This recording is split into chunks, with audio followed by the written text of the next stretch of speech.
Baik. Wah. Diingatkan itu bukan di tadika ke di nursery ke tidak ya. Itu Tidak. di rumah sendiri. Dan itulah usaha dan juga pengorbanan si ibu. Ini kita nak bawakan secara dalam talian yang sudah bersedia bersama kita Puan Siti Nur Hidayah Muhammad Nur. Ni jauh dari Alostak, Kedah. Assalamualaikum. Assalamualaikum. Siti Nur Hidayah dan juga anak yang comel itu Said Muhammad Yusha. Ya, selamat pagi. Panggil apa? Panggil Yusha saja. Yusha. Hai. Kenapa mudi dia ni? Okey, juga turut bersama dengan kita pagi ni Dr. Mala Santi, anak perempuan Santi Rasegapan, pegawai perubatan. Lokasinya ketika ini di Kajang ya, Doktor. Selamat pagi. Selamat pagi Malaysia hari ini. Selamat pagi Puan Hidayah. Dr. Mala ni popular juga ni di TikTok. Ya. Kita semua ni followers. Betul. Okey, kita nak cerita tentang aktiviti cuti sekolah ini. Apa yang kami saksikan tadi, kami kongsikan bersama dengan penonton Malaysia hari ini, memang cukup mengujakan. Satu hal, anak-anak pastinya seronoklah. Tiap-tiap hari ada aktiviti berbeza. Tapi semangat Puan Hidayah ini, nak tahu juga bagaimana boleh cetus idea nak hasilkan aktiviti begini di rumah, Puan Hidayah? Okey, saya start buat aktiviti macam ni masa lebih kurang saya setahun lebih dah kan. Okey, macam masa tu scroll IG, tengok macam ramai sangat ibu bapa yang share aktiviti dengan anak dia orang. Jadi macam nampaklah anak dia orang punya skill tu macam tinggi, nampak dia punya communication skill pun okey kan. Jadi why not saya pun buat macam tu kan. Lagipun saya pun sendiri rumah. Anak pun seorang je kan. Dia pun tak ada kawan. Jadi macam try lah daripada aktiviti simple dulu. Macam masukkan coin dalam tabung kan. Lepas tu dia ada minat tu baru saya start. Nampak dia minat tu baru saya start buat di awal tu dia lah. Tapi setiap hari macam mana nak dapat idea tu? Ada tak rujukan ke apa, memang itu memang idea sendiri ni? Banyak saya ambil daripada IG tu, Pinterest kan. Itu kan banyak daripada ibu-ibu lain lah. Ada yang saya akan macam ambil sikit-sikit yang sesuai dengan umur anak saya lah. Ikut minat dia juga. Kesesuaian umur dia kan. Ikut dia lah. Kadang-kadang dia yang minta. Dia kata nak Yusha want to play this one. Minta lepas tu kena buat lah. Walaupun tak pandai pun kena pandai lah. Bagus ya. Ya Allah. Okey, itu kita lihatlah usaha seorang ibu kan nak menjadikan masa yang dapat dimanfaatkan oleh anak tu dengan sangat kreatif. Dan pastinya anak Yusha pun seronok kan dapat buat pelbagai aktiviti setiap hari. Dan kalau boleh kita kongsikan dengan Dr. Mala, kalau nak dikira doktor sekarang ni bila kita lihat berpakaian beruniform ni pastinya sedang bertugas, tapi ada masa tak untuk dikongsikan dengan dua cahaya mata doktor di waktu cuti sekolah ini? Mestilah bila kita balik kerja ataupun hari-hari yang saya cuti, kita still ambil cuti in between kan, bulan 12 ni nak kongsikan masa bersama anak-anak. Yes, masih buat aktiviti. Saya suka gunakan barang-barang yang memang ada di rumah, barang-barang yang boleh recycle, seperti cardboard. Dan saya suka bagi mereka macam daun, dahan, tanah, nak bermain dengan natural lah. Dan bagi mereka duduk di depan rumah dan bagi mereka main. Tapi bawa jugalah pergi bercuti ke destinasi yang saya mampu. Okey, doktor cakap pergi destinasi yang mampu, yang kita mampulah kan. Okey, mungkin bagaimana sebab anak-anak tu yang menantikan kalau cuti sekolah, okey, kat mana kita nak pergi. Tapi pastinya kita juga tak boleh bawa anak kita bercuti keluar dengan sembrono. Maksudnya kita pun ada persediaan kita kan.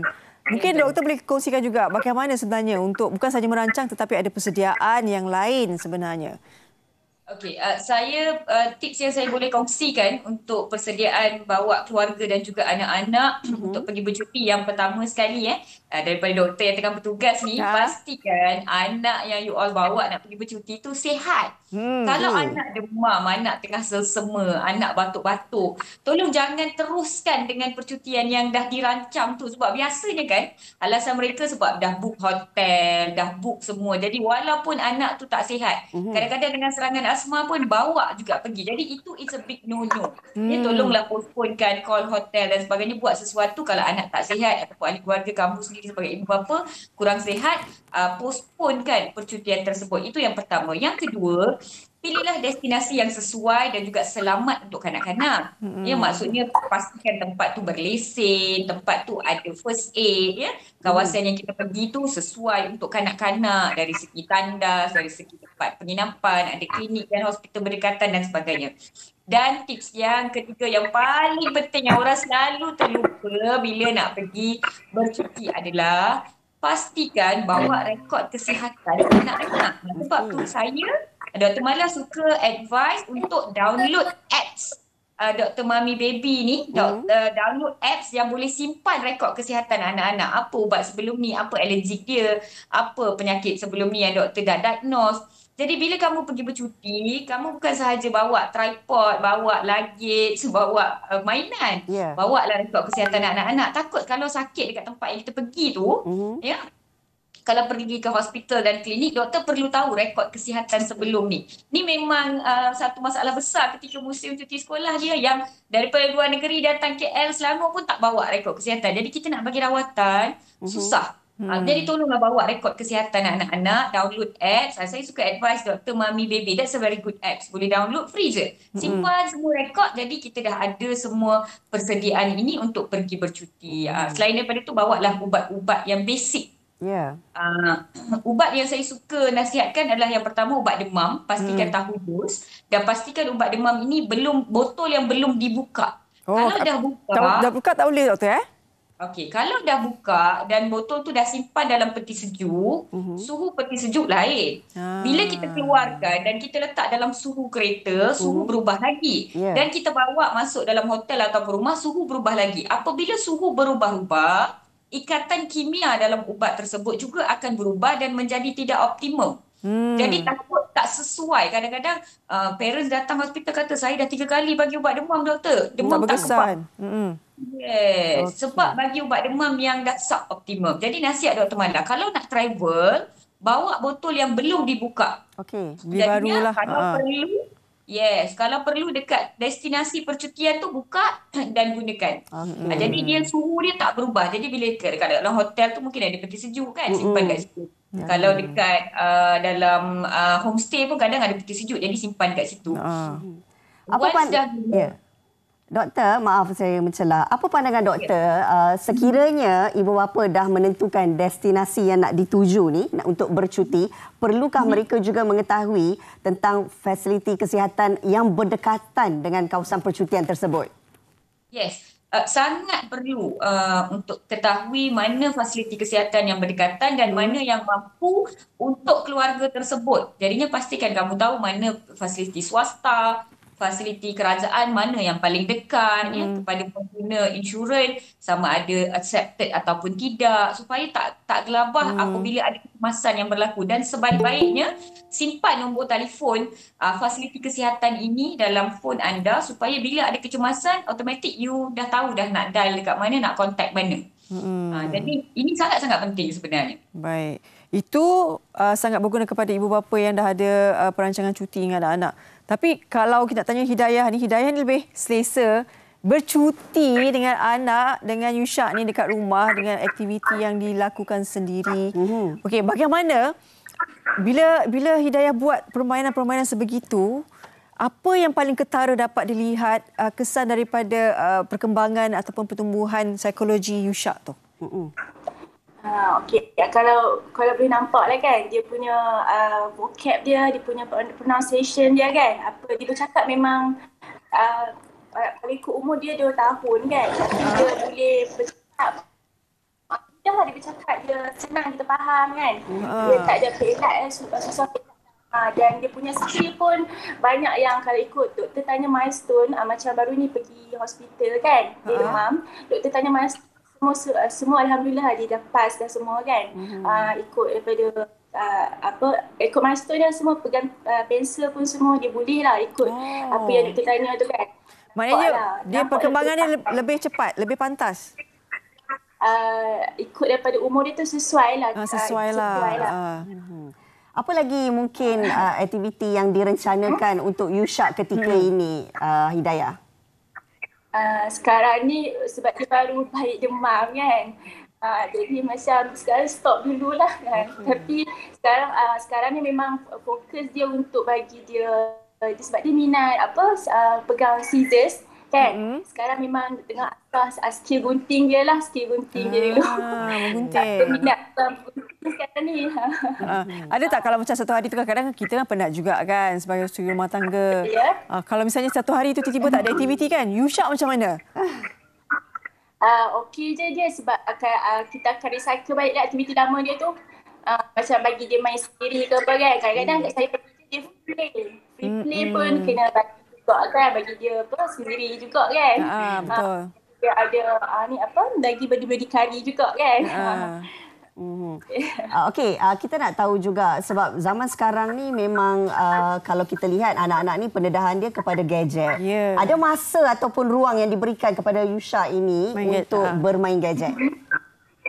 Ada juga saya bagi sebab kalau ikut daripada zaman sekarang memang rasa perlu juga kan untuk tapi saya ada limit lah masa macam dia umur 2 tahun baru saya bagi dia tengok TV, screen time TV tapi ada limit lah macam sehari setengah jam tapi satu sesi dalam 15 minit macam tu pun saya sekali dengan dia lah ikut pada kartun yang sesuai dengan dia lah macam contoh pipi ke kan yang kata ada benefit lah boleh bantu dia punya vocab. Doktor, kalau doktor tengok kan Puan Nur Hidayah ni kan kita mak-mak pun kita fikir macam kita nak perlukan masa nak buat dan sebagainya. Doktor sendirilah melihat bagaimana usaha dilakukan oleh Nur Hidayah ni.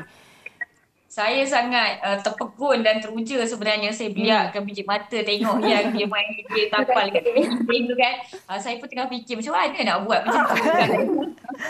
Very interesting dan sebagai seorang ibu juga saya rasa very inspiring sebab barang-barang yang Puan Hidayah gunakan nampak macam basic tapi permainan tu sangat menyeronokkan. Benda-benda tu ada kat rumah kita. Dan nampak adik Yusha pun sangat enjoy dan nama anak saya pun Yusha juga. Jadi saya pun teruja sebenarnya. Very interesting. Doktor, okey, katakanlah bagi mereka yang memang dah bercuti ketika ini bersama dengan anak-anak kan, jika berlaku situasi kecemasan, kadang-kadang sebagai ibu bapa ni cepat panik, tak tahu nak buat apa dan sebagainya. Apa mungkin nasihat yang sesuai kita berikan kepada ibu bapa yang mungkin hadapi situasi kecemasan sewaktu bercuti, Dr. Mala? Okey, yang pertama kepada yang bercuti tadi saya ada kongsikan tips persediaan bercuti kan. Sebenarnya lagi satu tips persediaan bercuti adalah tontonlah video CPR dan juga tersedak bila dalam perjalanan tu at least supaya refresh memori macam mana nak lakukan CPR dan juga bantuan jika kanak-kanak tersedak yang pertama. Jika sedang berdepan dengan sesuatu kecemasan, contohnya ada anak yang pengsan buat masa sekarang ataupun lemas buat masa sekarang. Yang pertama adalah jangan panik. Yang kedua, pastikan kalau biasanya lebih daripada seorang lah, ada ibu dan bapa kan, bahagikan seorang dapatkan bantuan kecemasan. Maksudnya telefon dan dapatkan dalam talian arahan untuk berikan bantuan kecemasan. Yang kedua, yang seorang lagi berikan bantuan dan tumpukan kepada mangsa. Jadi kalau seorang memulakan CPR, memberikan tekanan di dada 30 kali dengan bantuan pernafasan 2 kali dan memeriksa bahagian tubuh yang lain kalau ada kecederaan, luka ataupun tercekik di dalam mulut. Jadi seorang tumpukan kepada mangsa. Yang seorang lagi telefon 999 berikan mereka gambaran apa yang sedang berlaku pada ketika itu dengan nada yang jangan panik ataupun tahanlah panik tu. Jangan marah-marah biasanya bila mereka telefon saya nak ambulans, banyak tu saja. Kita tak tahu apa yang berlaku di sana. Sebab orang yang anda dapatkan bantuan telefon ni mereka boleh berikan arahan untuk kamu berikan bantuan dalam telefon. Jadi berikan gambaran yang sesuai dan sebagainya. Dan yang paling penting apabila berdepan dengan sesuatu kecemasan ketika ini adalah avoid danger, kita panggil. Pastikan kamu kalau tengah jalan tu dah pergi ke tepi jalan pastikan anda sebagai orang nak membantu dan juga mangsa tidak berada di tengah-tengah kebahayaan, danger. Jadi traffic dah away kan, kalau tengah hujan tu make sure dah pergi ke tempat yang teduh dan sebagainya. Dan yang paling penting jika tiada nadi dan tidak bernafas, mulakan bantuan CPR sehingga bantuan profesional sampai, pastikan permukaan dada berada dalam flat surface dan jika ada apa-apa yang mencekik di dalam mulut ni, biasanya kalau tersedap makanan dan sebagainya, cuba untuk keluarkan dan pastikan tidak tertolak lebih ke dalam. Jika ada AED, bantuan kecemasan AED, Automated Electrical Defibrillation, contohnya di hotel dan di pusat peranginan biasanya ada, buka mesin tersebut, ikut arahan. Mesin tu memang dah ada tulis arahan dia, bila tekan on dia akan bercakap memberikan arahan, ikut arahan mesin tersebut dan tampal atas dada dan ikut arahan dia untuk memberikan bantuan. Maknanya kita bercuti ni jangan pergi kosong je. Kena ada ilmu juga doktor. Betul. Okey. Baik, doktor terima kasih banyak-banyak di atas perkongsian ini. Lepas ni doktor pun nak bercuti juga ke bulan depan cuti? Minggu depan. Oh, minggu depan. Okey, selamat bercuti doktor. Terima kasih Malaysia hari ini. Terima kasih Puan Hidayah. Puan Siti Nur Hidayah, Muhammad Nur dan juga Syed Muhammad Yushak. Terima kasih juga. Saya rasa ini memberi gambaran dan juga edisi baru kepada ibu-ibu lah untuk menjadi rajin. Betul. Terima kasih kami nak ucapkan atas perkongsian ini. Mudah-mudahan ia memberi manfaat untuk ibu-ibu di luar sana. Terima kasih Puan Hidayah. Terima kasih. Terima kasih. Terima kasih. Itu dia tadi. Saya percaya bila kita lihat aktiviti sebegini kan, kadang-kadang minda ibu bapa ni terbuka. Tak payahlah kita fikir nak pergi jauh-jauh holiday. Sebab kadang-kadang kita faham kekangan kewangan kan. Jadi buat aktiviti di rumah yang kreatif begini, pasti anak-anak pun rasa seronok. InsyaAllah. Ada kepelbagaian lah. Sama ada nak kat rumah je ke ataupun kalau yang berkemampuan bolehlah bawa anak-anak ke lokasi yang ingin bersama-sama tu lah.